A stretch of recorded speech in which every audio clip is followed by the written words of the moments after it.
Reels वाली बहू। प्रज्ञा को रील्स बनाने का बड़ा ही क्रेज है और वो दिन भर रील्स बनाती रहती है। खाते पीते घूमते फिरते घर में कॉलेज में रील्स बनाने के कारण प्रज्ञा पूरे कॉलेज में हाईलाइटेड है।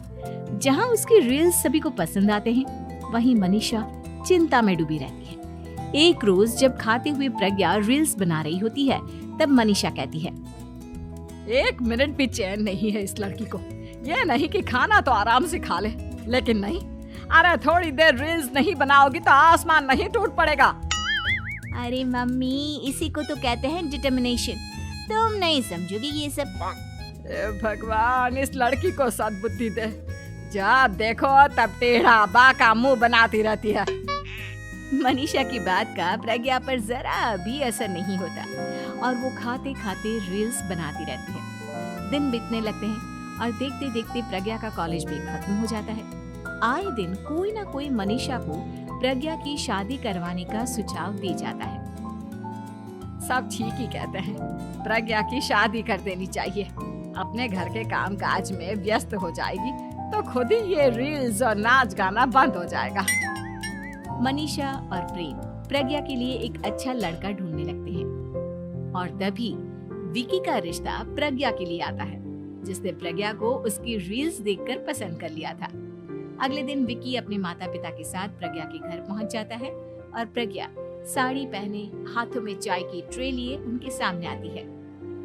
जब विकी को पसंद है तो हमें भी बहू पसंद है। बहन जी, आप बारात की तैयारी कीजिए। एक बार लड़का लड़की अकेले में बात कर ले तो अच्छा रहेगा। हाँ हाँ, क्यों नहीं। मनीषा विकी को प्रज्ञा के कमरे में भेजती है, जहां प्रज्ञा पहले से ही रील्स बना रही होती है। तभी विकी कहता है, आ गए आपके साजन जी। हमारे साथ ये रील्स कंप्लीट करती तो और भी अच्छा रहता। अच्छा जी, अब आ ही गए हैं तो बना ही लेती हूँ आपके साथ। दोनों मिलकर रील्स बनाते हैं। जब वी मीट और तुरंत पोस्ट भी कर देते हैं। फिर विकी कहता है, जब आप साड़ी में चाय लेकर आए तब मुझे लगा कि कहीं मैं गलत घर में तो नहीं आ गया। अब सही है। दोनों की शादी पक्की हो जाती है और शादी के दिन भी प्रज्ञा रील्स बनाने से चूकती नहीं। यहाँ तक कि बारात के समय भी नाचते हुए रील्स बनाती है। सभी लोग प्रज्ञा की तारीफ के पुल बांध देते हैं और प्रज्ञा नाचती गाती अपने ससुराल चली जाती है। सब कुछ अच्छा चल रहा होता है। प्रज्ञा यहाँ भी दिन भर हर चीज की रील्स बनाती रहती है। लेकिन कुछ दिनों के बाद जब सुनीता कहती है, बहू, ये रील्स के साथ साथ कुछ काम भी कर लिया करो। वैसे तुझे और क्या क्या बनाना आता है? मम्मी जी, वैसे तो सब कहते हैं कि मैं सब कुछ अच्छा बनाती हूँ, लेकिन मुझे लगता है कि मैं मैगी अच्छा बना लेती हूँ। हाँ, कॉफी भी अच्छा बना लेती हूँ और मुंह तो सबसे अच्छा बना लेती हूँ। हैं? अच्छा अच्छा। सुनीता अपना माथा पकड़ लेती है और कहती है, बहू, कुछ खाना बनाना भी सीख लेती। मम्मी जी, मैं लंबी प्लानिंग कर रही हूँ। जल्दी ही मैं इतनी फेमस हो जाऊंगी कि मुझे पैसे मिलने लगेंगे। हम दोनों सास बहू राज करेंगे, राज नौकर काम करेंगे और लोगों की तो लाइन लगेगी हमसे मिलने के लिए। तेरा दिमाग खराब हो गया है क्या बहू? हंसी मजाक तक ठीक है, लेकिन इस तरह घर नहीं चलते। जितना जल्दी हो इस घर के तौर तरीकों को सीख लो। प्रज्ञा मुंह घुमाकर चली जाती है और तुरंत उसी वक्त एक रील बनाती है। ये देख सुनीता का गुस्सा 7वें आसमान पर चला जाता है और विकी के घर आती ही सुनीता उसे सब कुछ बताती है। विकी भी अब प्रज्ञा की इन हरकतों से परेशान हो जाता है। तुम टेंशन मत लो मम्मा, मैं देख लूंगा। विकी कमरे में जाता है तो देखता है कि प्रज्ञा रील्स बना रही है। विकी बड़े ही प्यार से प्रज्ञा से कहता है, प्रज्ञा, इन सब के लिए मैं तुम्हें मना नहीं कर रहा हूँ, लेकिन फिर भी हर वक्त तो ये अच्छा नहीं लगता ना। समझने की कोशिश करो, मुझे भी तुम्हारा थोड़ा वक्त चाहिए। मैं जब ऑफिस से आता हूँ तो मुझे समय देने की जगह इसी में लगी रहती है। तुम ज्यादा ही सोच रहे हो। तुम भी मेरे साथ रील्स बनाओ ना, तुम्हें भी बहुत अच्छा लगेगा।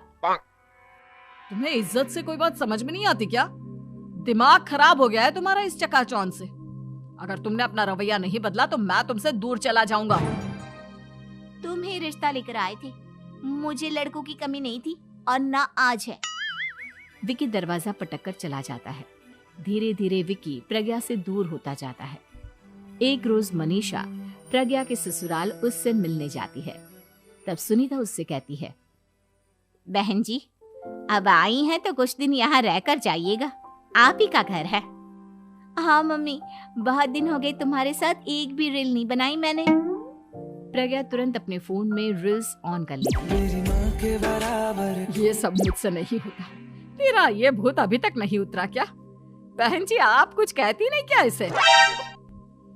जब आप ही कुछ नहीं कर पाई तो मैं कर ही क्या सकती हूँ। सास तो वैसी ही बदनाम है। शाम को घर की लाइट चली जाती है और मनीषा प्रज्ञा से कहती है, मेरे घुटनों में बहुत दर्द हो रहा है, तू लाइट का कुछ इंतजाम करना बेटा। अच्छा, कैंडल जला देती हूँ मम्मा। प्रज्ञा गाते हुए कैंडल जलाती है और खिड़की के पर्दे के पास रख देती है। मनीषा, जिसे बहुत दर्द हो रहा है, वो सो जाती है और प्रज्ञा हमेशा की तरह अपने रील्स में लग जाती है। उधर कैंडल की वजह से पर्दा आग पकड़ लेता है और मनीषा के कमरे में आग लग जाती है। बचाओ, कोई है, बचाओ। सभी भागते हैं और विकी कमरे की आग बुझाने में लग जाता है, लेकिन तब तक मनीषा आधी जल चुकी थी। मनीषा की हालत देख प्रज्ञा रोने लगती है। विकी मनीषा को तुरंत हॉस्पिटल ले जाता है और उसे एडमिट कराता है। विकी प्रज्ञा से कहता है, देख लिया ना, तुम्हारे इस नाच गाने की वजह से आज तुम्हारी माँ की जान जाते जाते रह गई। अब पता नहीं तुम और क्या चाहती हो। उधर डॉक्टर कहते हैं, इनकी हालत बहुत नाजुक है, आधे से ज्यादा जल चुकी है। प्रज्ञा रोती हुई मंदिर में जाती है और भगवान के आगे जाकर कहती है, भगवान, मेरी माँ को ठीक कर दो। मैं कसम खाती हूँ, हाथ से ये रील्स बनाना छोड़ दूंगी।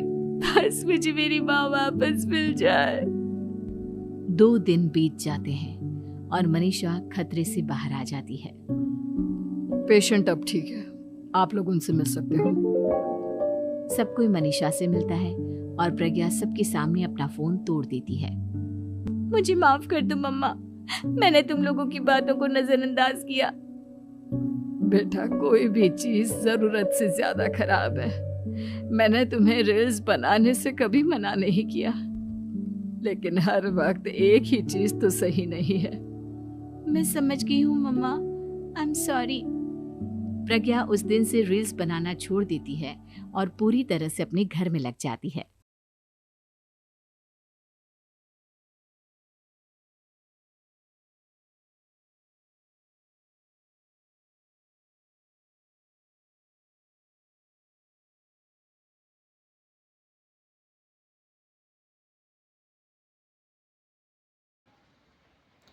किचर किचर किचर किचर किचर किचर किचर किचर किचर किचर किचर किचर किचर